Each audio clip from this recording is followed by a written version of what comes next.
Interview भी जी viewers, इस वक्त हम बाबू सर पास से नीचे की तरफ जा रहे हैं। तो मेरे साथ पाकिस्तान की जानी बानी शख्सियत मोहम्मद फ़हीम बाबा उर्फ पाकिस्तानी साइकिल टूरिस्ट। मैंने इसे इसलिए कहा कि ये जानी मानी शख्सियत है जो साइकिलिंग का शौक़ रखते हैं, वो इन्हें बाखूब जानते हैं।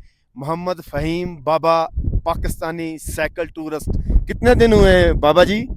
6 दिन हुए जी, मैं पेशावर से निकला हूँ। बरसता है मर्दान, चारसदा, सवाबी, गाजी, सिरीकोट, हरीपुर, एबटाबाद, फिर नारान, इस तरह अभी बाबू सठा पहुँचा हूँ। और आगे इंशाल्लाह चिल्ला से गिलगित से जो है पंडर वैली, गोपेस, ये सब एक्सप्लोर करूँगा इंशाल्लाह।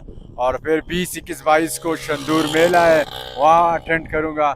और वहाँ से जो है चतराल के रास्ते धीर और लुवारी टनल, और फिर जो है बाजावर मोहम्मद एजेंसी से पेशावर की तरफ जाऊँगा। ये मेरा रूट है और ये मेरा प्लान है, ये मेरा टूर है।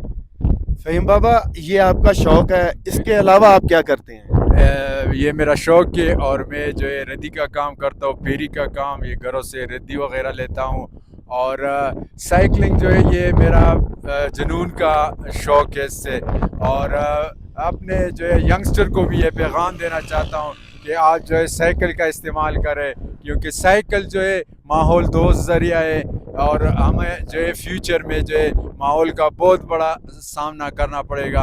तो इसलिए आज से जो है हमें तैयारी करनी होगी, दरख्तें ज़्यादा लगानी होगी, साइकिल को इस्तेमाल करना होगा, तो ताकि हम माहौल को कंट्रोल कर सके और हमें एक अच्छा फ्यूचर और अच्छा नौजवान नस्ल मिले, ताकि पाकिस्तान को आगे बढ़ाए और पाकिस्तान का नाम रोशन करे।